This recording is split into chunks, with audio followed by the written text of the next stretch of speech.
Similarly, these women, our women, okay, have issues, but instead of dealing with the root of the problem,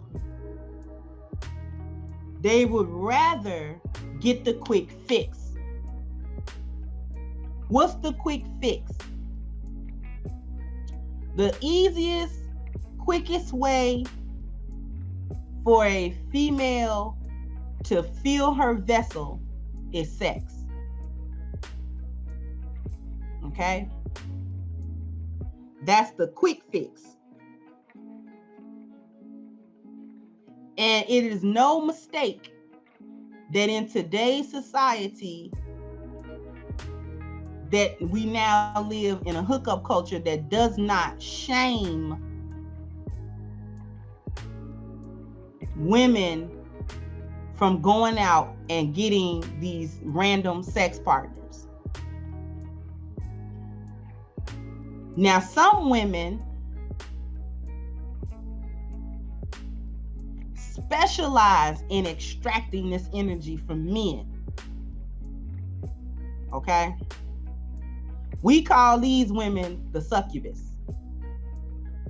She specializes in extracting the sexual male energy out of men. This is the only way she knows how to fill her vessel.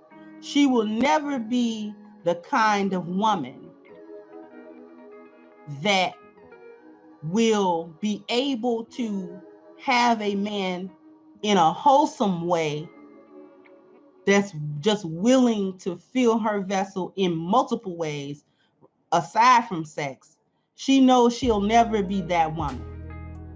So she settles for specializing in extracting the sexual energy from him.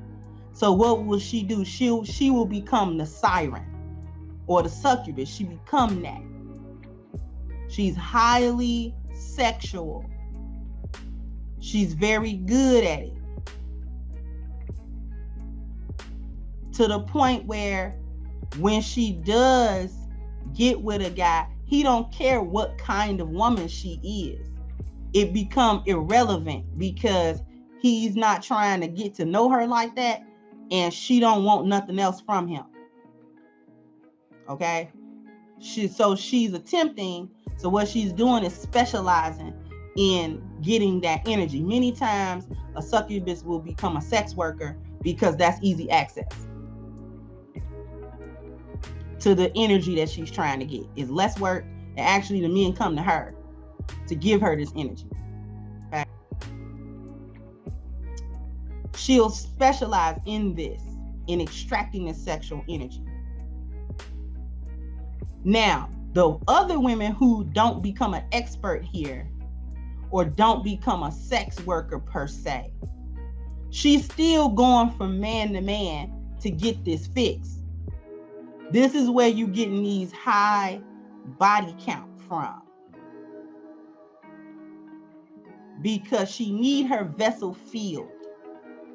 She is either unwilling or don't know how to address her issues so that she can actually become eligible for a husband or a long-term mate that will fill her vessel readily for her.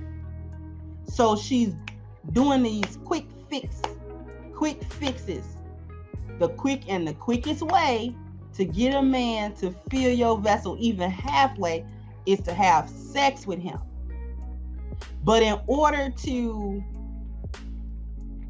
kind of even get the most out of that, the sex has to be really good. This goes back to my first statement that I opened with that said, good D is an emotional support. Okay? She is self-medicating in essence. Okay? She's self-medicating. And she needs a good hit. She don't need a whack hit. She don't need a lame hit or none of that. She need a good one. This is why you'll see women getting a body count out of this world, or she'll go for the men, not that are the best men, not the smartest men, not the most ambitious men, not the most masculine men, but she'll go with the man that looks like he lay the best pipe.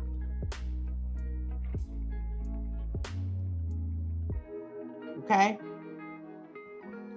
Because this helps her to temporarily, very temporarily, to fill her vessel. The clip you just heard was from Kendra D's video talking about her broken vessel or empty vessel theory. It's actually a much longer piece. I didn't want this video to be that long, so I severely condensed what I thought her message was. So the link is in the description. Please go over and check it out, because I think that she offers a really, really good insight into what's going on with American women, Western women, American women especially, and particularly Black women.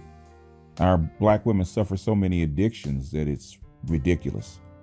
And what it reminded me of when she was talking about it, the attempt by Black women to constantly fill up their vessel, fill themselves up, to take away the emptiness because of the dysfunction that has been not only passed down generationally to Black people, but with the onset of feminism and this modern culture that we lived in. You know, America is creating broken people, and when you come from a broken culture that was barely on the knife's edge and you shatter it even further, you're going to wind up with more broken people. And broken women are obvious. Men, because of testosterone and their ability to kind of oppose environment, have a much, I wouldn't say better, a much greater chance of covering up their brokenness.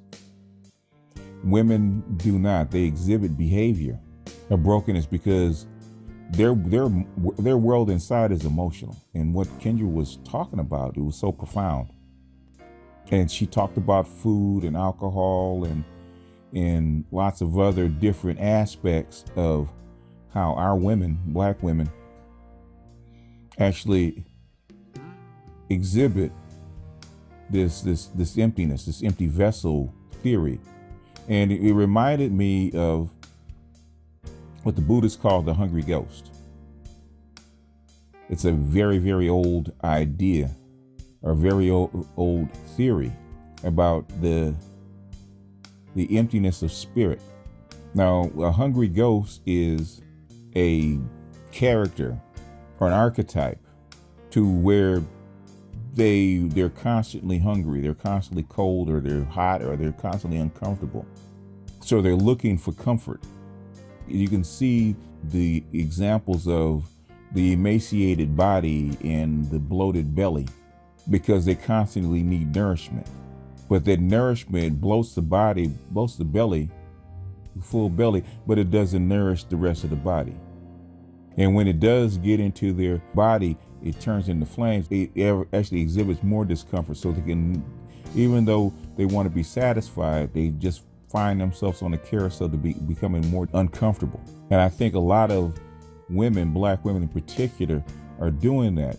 That's how come, instead of fixing what's wrong, as Kendra was saying, instead of slowing down, fixing what's wrong, and actually going through short-term discomfort and figuring out how can they heal their insides, because it's not really just their body. Their body do exhibit the damage, but how do they fix their insides? How do they fix the trauma? How do they learn to cope with what's wrong with them? They try to escape the pain by stuffing themselves, literally stuffing themselves with alcohol, with food. It's like most Black women nowadays are borderline obese, whereas 60 years ago, most of them were thin. They were, even the ones that were hefty weren't fat. They were thin. 60 years later, they're borderline obese. And you can't stop Black women in particular from stuffing themselves, feeding themselves to death. You know, social media is just feeding into the same thing.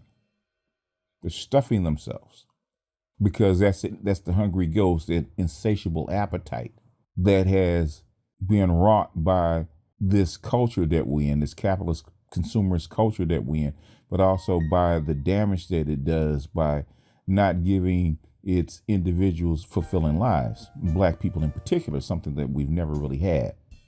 But what was so profound in this particular segment that I decided to cut out is because it's something that's apparent that this society has unleashed down to the bare essence. What's the two most necessary and addictive pursuits that we have, which is food and sex.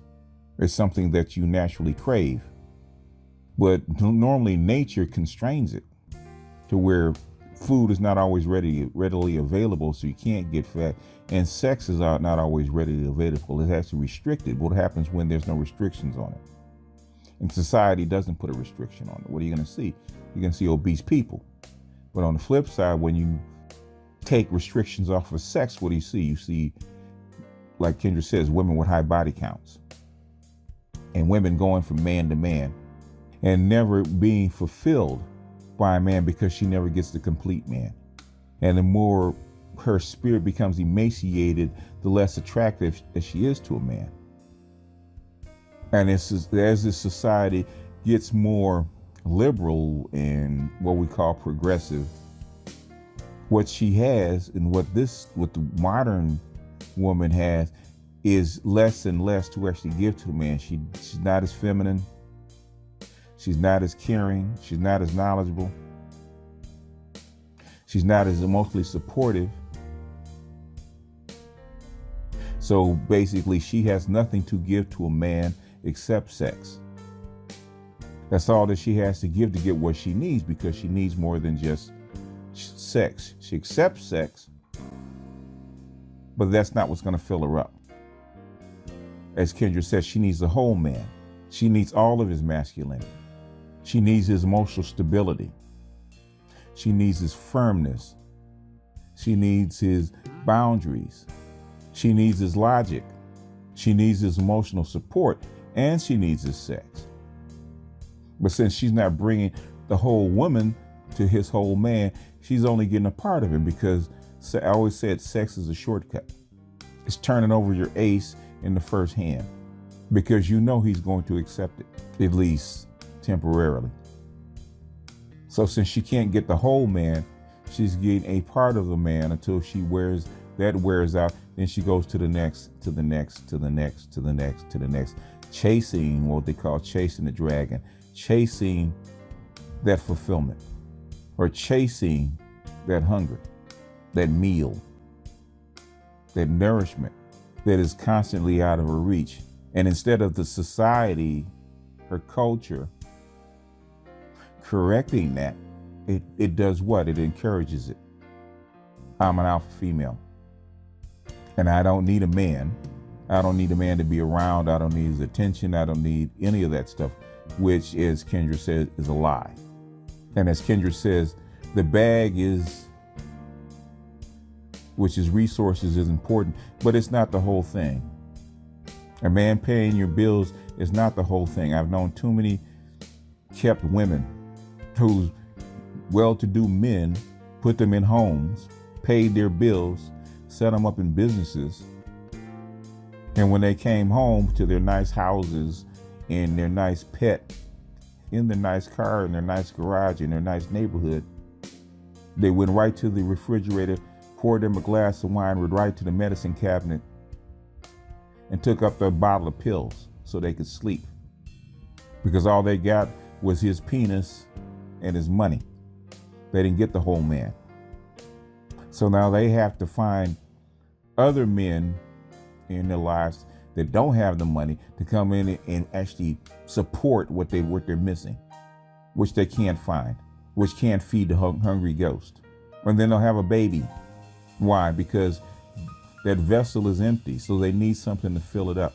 So they think having a baby or 2 or 3 or 4 is going to take the place of that hole that they have, and it doesn't.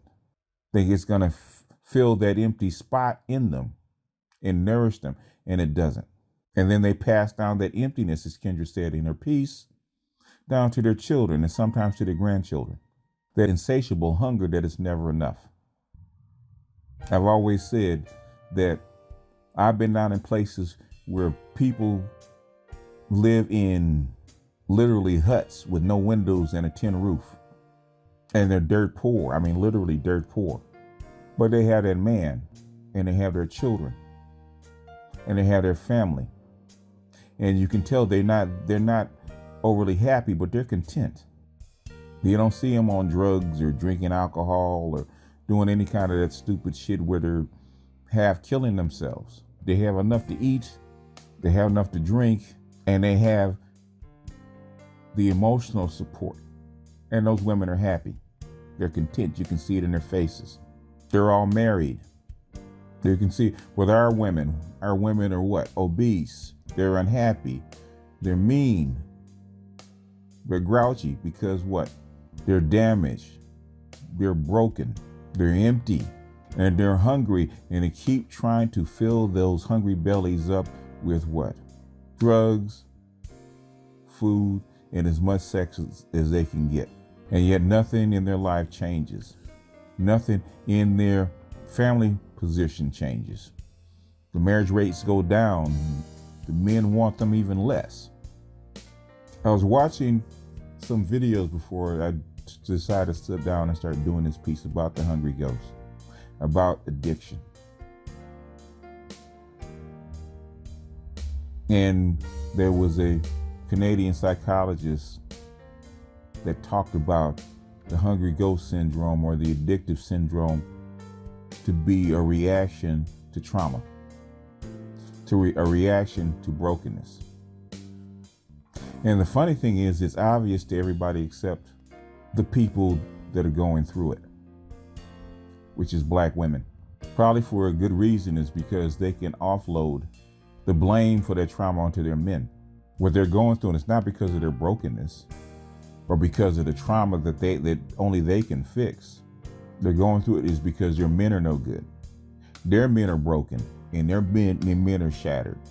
And it's the man's fault that they can't find fulfillment, when it's the exact opposite. You have to take the splinter out of your own eye. And black women have to take responsibility for their plight, because you're the only one that can do it. Because you've rendered your men helpless and unable to help you. But anyway, I've made this long enough. I don't think this ramble is going to make any sense. I probably am going to have to do this again to where it's more coherent. And anyway, this is BGS out, and I'll see you guys on the next one. Peace.